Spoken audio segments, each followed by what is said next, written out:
बात है कि एक कौआ पेड़ के ऊपर बैठा रो रहा था। उसके आंसू नीचे गुजर रहे साधु के ऊपर गिरे और उसने पूछा कि तुम्हें क्या कोई परेशानी है। तो उसने बताया कि मुझे सब नफरत करते हैं, जब भी कोई मेरी आवाज़ सुनता है तो मुझे भगा देता है और कोई भी मुझे खाने को भी नहीं देता। तो साधु ने उसका दुख सुनने के बाद उसे बोला, अगर तुम्हें मौका मिले तो तुम क्या बनना चाहोगे। तो कौआ बहुत खुश हुआ और उसने बोला कि मैं हंस बनना चाहता हूँ। वो शांति का प्रतीक है और सभी उसे प्यार करते हैं। तो साधु बोला, ठीक है, मैं तुम्हें हंस बना दूंगा, लेकिन पहले तुम उससे जाके मिलो।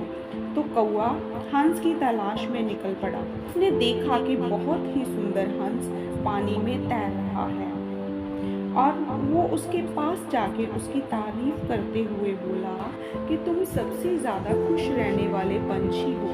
तो हंस बोला, नहीं भाई, मैं अपनी ज़िंदगी से खुश नहीं हूँ। मेरे पास तो सफ़ेद रंग है जो कि मौत के बाद का होता है। इस दुनिया में कितने अच्छे अच्छे रंग हैं जो मेरे पास नहीं है। उसका आंसर सुन के हैरान रह गया और उसने पूछा कि तुम्हारे हिसाब से कौन सबसे ज़्यादा खुश पंछी है। तो उसने बताया कि मुझे लगता है कि तोता सबसे ज़्यादा खुश है, क्योंकि उसके पास तो रंग है जो उसकी खूबसूरती को बढ़ाते हैं। कौवा वहाँ से तोते की तलाश में निकल पड़ा, लेकिन उसे पता चला कि तोता भी अपनी लाइफ से खुश नहीं है, क्योंकि उसे डर लगता रहता है कि कोई उसे पिंजरे में कैद ना कर ले। तोता बोला कि मुझे लगता है कि मोर सबसे ज़्यादा खुश रहने वाला पंछी है, क्योंकि लोग उसके आसपास आते हैं उसकी सुंदरता को निहारने के लिए।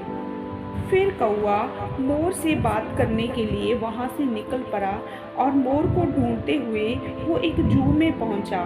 तो देखा कि हज़ारों लोग मोर के आसपास खड़े थे। तो कौवा उसके पास जाके बोला कि मोर भाई, तुम तो बहुत खुश नसीब पंछी हो जो तुम्हें देखने के लिए सभी लोग आते हैं। मुझे देखते ही सब दूर भगा देते हैं। पर यह सुनने के बाद मोर दुखी होके बोलता है, भाई, मैं अपनी ज़िंदगी से बिल्कुल भी खुश नहीं हूँ, क्योंकि मुझे जू में रखा जाता है और लोग मेरे पंखों को नोचते हैं, खींचते हैं, जो कि बहुत दर्दनाक होता है। कौवा बहुत परेशान हुआ कि इतना सुंदर पंछी भी अपनी ज़िंदगी से खुश नहीं है। तो उसने पूछा कि तुम्हारे हिसाब से कौन सबसे ज़्यादा खुश रहने वाला पंछी है। मोर ने अपने आसपास देखने के बाद बताया कि आप सबसे ज़्यादा खुश हो, क्योंकि कोई भी आपको पिंजरे में और जू में नहीं रखता। आप एक आज़ाद पंछी हो, कहीं भी आ जा सकते हो। ये सब सुनने के बाद कौवे को एहसास होता है कि हमारे पास जो है हमें उसी में खुश रहना चाहिए। दूसरों से कभी भी अपनी तुलना नहीं करनी चाहिए। क्या पता जो हमें खुश दिखता है अंदर से बहुत दुखी हो। ऐसे ही हमारी ज़िंदगी है। जब हम अपनी तुलना किसी और से करते हैं तो हमें दुख और निराशा के सिवाय कुछ और नहीं मिलता। इसलिए हमें कभी भी अपनी तुलना दूसरों से नहीं करनी चाहिए। जो है, जितना है, उसी में हमें खुश रहना चाहिए।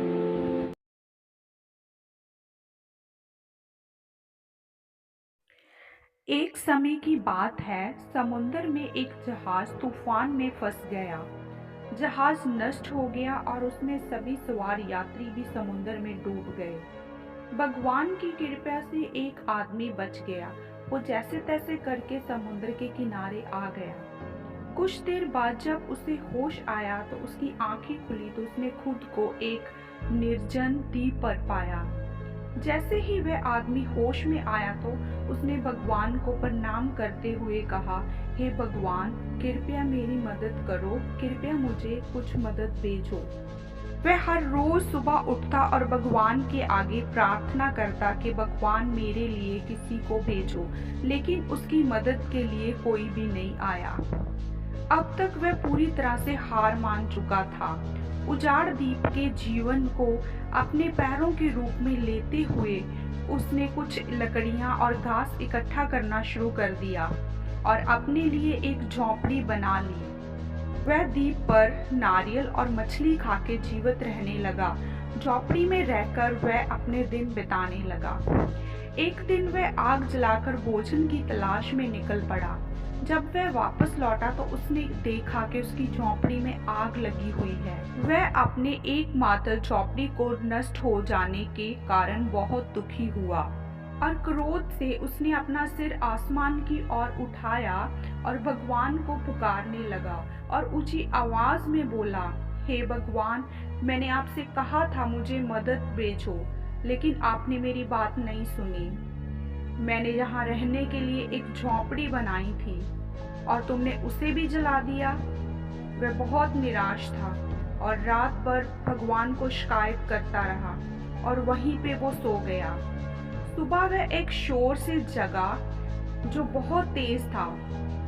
जब उसने अपनी आंख खोली तो उसने देखा कि एक जहाज किनारे पर आ गया है। उसे अपनी आंखों पर विश्वास नहीं हो रहा था। वह बहुत खुश था कि आखिरकार उसकी मदद के लिए कोई आ गया है। वह जहाज पर चढ़ गया और ऊपर चढ़ने के बाद उसने कप्तान से पूछा, तुम्हें कैसे पता चला कि मैं इस निर्जन द्वीप पर फंसा हुआ हूँ? कप्तान ने उत्तर दिया, हमने आपके द्वारा भेजा गया एक अग्नि संदेश द्वीप से आता देखा। हम समझ गए द्वीप पर कोई है, इसलिए हम यहाँ आए। आदमी ने कहा, लेकिन मैंने तो अग्नि संदेश नहीं भेजा। कप्तान ने कहा, लेकिन हम अग्नि संकेत देखकर ही यहाँ आए हैं। तभी आदमी को अपनी जलती हुई झोंपड़ी की याद आई।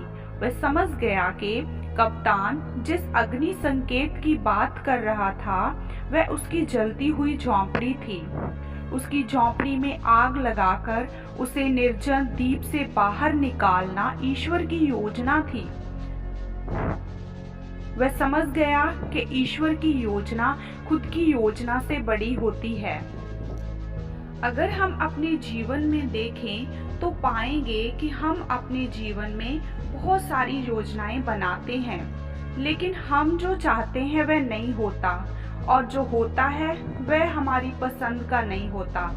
हम हमेशा अपने सीमित दिमाग से अपने जीवन में होने वाली घटनाओं को समझने की कोशिश करते हैं। जब हम पर मुसीबत आती है तो हमारा विश्वास डगमगाने लगता है, धैर्य टूट जाता है और हमारी उम्मीदें खत्म होने लगती है और हम भगवान से शिकायतें करने लगते हैं। जबकि ऐसे समय में भगवान पर भरोसा बनाए रखकर मुसीबत से बाहर निकलने की कोशिश करनी चाहिए। 7 अरब से ज्यादा लोगों की दुनिया में भगवान के पास हम सबके लिए एक उद्देश्य और एक योजना है। हमें बिना हिम्मत हारे भगवान पर भरोसा रखते हुए अपने प्रयास करते रहना चाहिए। हमारी कोशिशें और भगवान का आशीर्वाद मिलकर हमें हर मुसीबत से बाहर निकाल सकते हैं। इसलिए जब भी आपको लगे कि आपकी योजना विफल हो रही है, सब कुछ आपकी इच्छा के विरोध हो रहा है, हमेशा याद रखें कि शायद भगवान के पास आपके लिए कुछ और योजना है और उसकी योजना हमेशा आपकी खुद की योजना से बड़ी, साहसी और बेहतर होती है।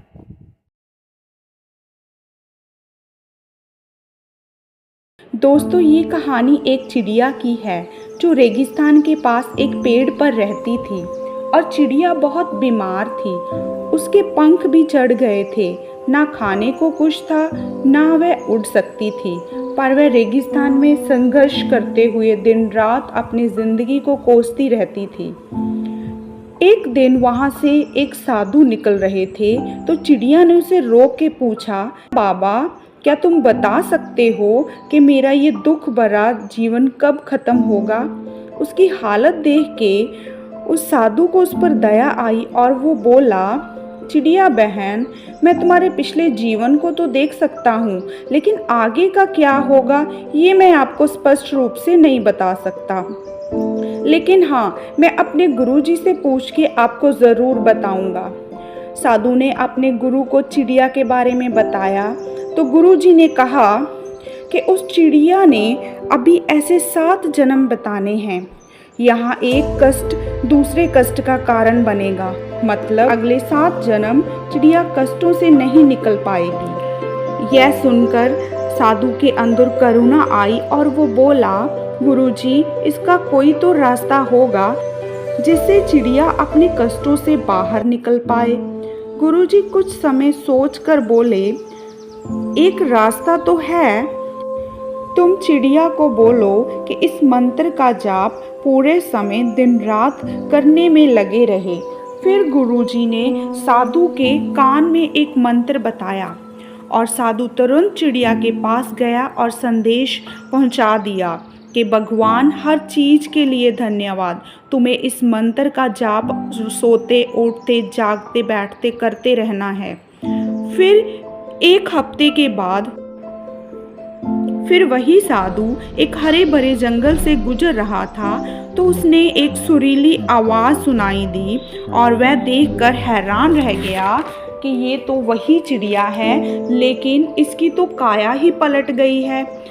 चिड़िया इधर उधर फुदक रही थी और उसके शरीर के ऊपर सुंदर पंख थे। चिड़िया रेगिस्तान को छोड़ के एक सुंदर तालाब के पास रहने लगी। साधु तुरंत अपने गुरु के पास गया और पूछा कि चिड़िया ने तो 7 जन्म कष्ट भोगना था, फिर अचानक ये बदलाव कैसे संभव है? गुरुजी कहते हैं, जब तुमने उसे मंत्र बताया तो चिड़िया को बिल्कुल भी यकीन नहीं था, फिर भी उसने मंत्र बोलना शुरू किया। थोड़ी देर के बाद चिड़िया को प्यास लगी और वह पेड़ के नीचे गर्म रेत पर गिर गई और वह मंत्र बोलती रही कि इसमें भी मेरा कोई भला होगा, इसलिए हे ऊपर वाले, तेरा बहुत बहुत धन्यवाद। यह सब अचानक से पहली बार हुआ। रोने और कोसने की जगह पर चिड़िया का एक नया रिएक्शन था। चिड़िया को अंदर से लगा इसमें कुछ अच्छा ही होगा। ऐसा सोचने से उसकी फीलिंग बदल गई।